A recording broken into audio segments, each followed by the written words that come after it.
stroke of the midnight hour. Miss Marvel oration. With those words on the eve of August 15th, 1947. I love me some historical fiction, so I was very excited when I saw this intro shift to sepia and this film reel got queued up, especially since this is a place and time I know little to nothing about. But then I realized it wasn't one of the characters watching this archival footage, it was just me. Marvel's tricked me into this expositional history class, and all my instincts from childhood tell me I should resist this by kicking and sinning. Scene opens on the feet of someone running fetish. I mean cliche.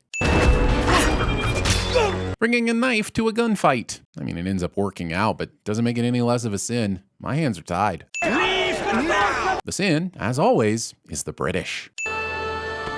Poking someone with your stick without explicit consent. Touch me and I'll break your leg.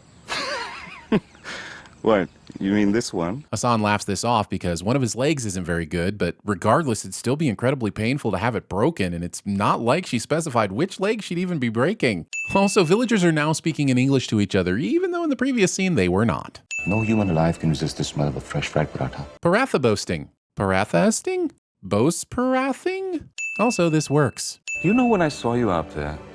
It reminded me of my favorite poem. I can't hear whether or not he says poem or poet, but the subtitles in my version say favorite poem, while Hassan goes on to describe two different quotes by the same poet. So, whether it's the fault of the person who said the words or the person who transcribed them, here's a sin. Aisha, she who lives, a beautiful name. TV shows and movies always act like knowing the meaning of someone's name is second nature. Well, I don't know the exact percentage of people that memorize what every name means in their language. I feel safe in saying it's less than 1%. Furthermore, TV shows and movies treat this particular skill as if it's romantic or cute, where it's actually creepy as hell. Aisha should be running now because it's 50-50 or whether or not Hassan is a serial killer.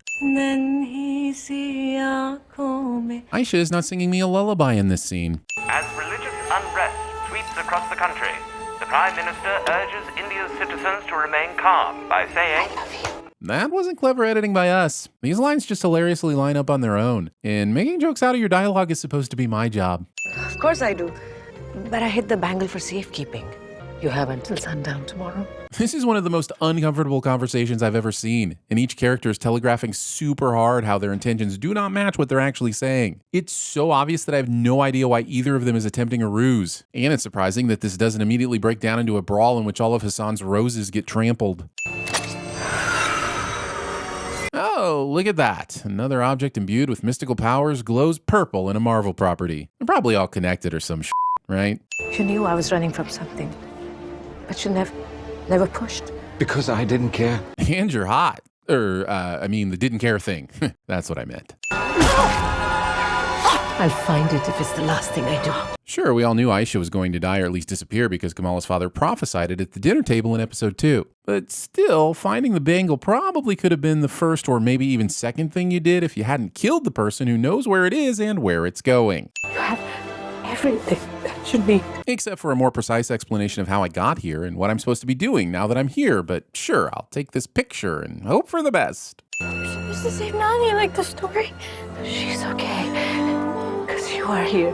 Show tries to downplay it, but it pretty much just pulled a Back to the Future by creating a situation where Kamala has to help her grandmother get to the train in order to ensure her own existence. Aisha just died from a pretty severe stab wound, and yet there's not an ounce of blood to be seen. Just saying, this is one of many ways modern media is giving our kids unrealistic expectations. For as simple a premise as it is, a lost child continues to be one of the scariest things one can see on screen. And I'm a bit resentful of the writers for using this against my emotions. How exactly is this more effective than carrying her grandmother back to Hassan? The crowd of people is still in the way. It'd be one thing if she formed these things up and over the crowd, but she's putting them at max 1 to 2 feet off of the ground. Alright, I get that everybody here probably has bigger concerns at the moment, but Kamala using her powers seemed to be a pretty big deal to everyone in her time period. Now, I'm not expecting everyone to start posting about it on social media, but I'm sure at least a few of these people would be like, what the f*** is this shit? I see the writers have decided that the biggest threat to Kamala's powers will be slight bumps and distractions. It was me. Kamala doesn't acknowledge how this time loop nonsense of traveling from the future to create your own past can really f*** with your concept of free will. Pick it up, pick it up. This line was not preceded by, if my train goes off the track. She's not picking up the phone. She's still not home. I'm doubling the previous sin because now Maniba's just showing off. You know, Magnum got lost once. I had him microchipped. Okay, Ammi, Magnum is a dog. Kamala's grandmother has been extremely generous and wise up to this point, so I'm not buying for a second she would think this Magnum story was in any way relatable to what Kamala's mom is going through. Well, if Kamala's phone is on your family plan, you can just log into your account and use the Find My Phone feature to see where she is. Explaining things to old people in a condescending manner because technology is just so easy for you. Having grown up with it all your lives with cell phones and handheld computers. Listen, your parents managed to learn and unlearn some of the most unintuitive computer systems the world has ever known, and they did it well before they decided to tell everyone you were not a mistake. So cut them some slack and explain things with a little bit of patience, you Mac-wielding asshole. Kids. The sin is kids.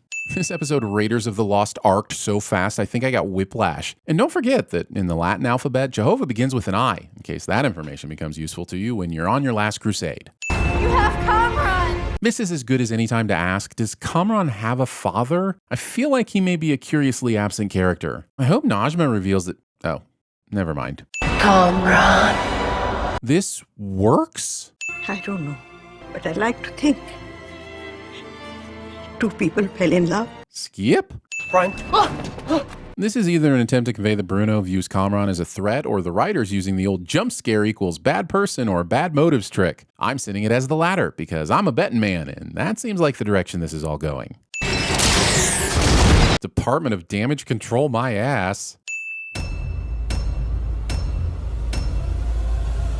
God, it's so crowded. How could there be so many people? Go home! Are you too good for your home? So, do you have a name? You! That's my name!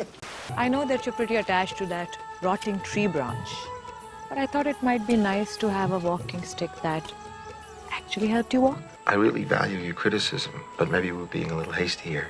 But you never pushed. Because I didn't care. Stay alive, no matter what occurs. I will find you. I'll find it if it's the last thing I do. I feel like I've been stabbed in the heart. It was me. It's gonna get all long. It all started when a time travel experiment I was conducting went a little caca.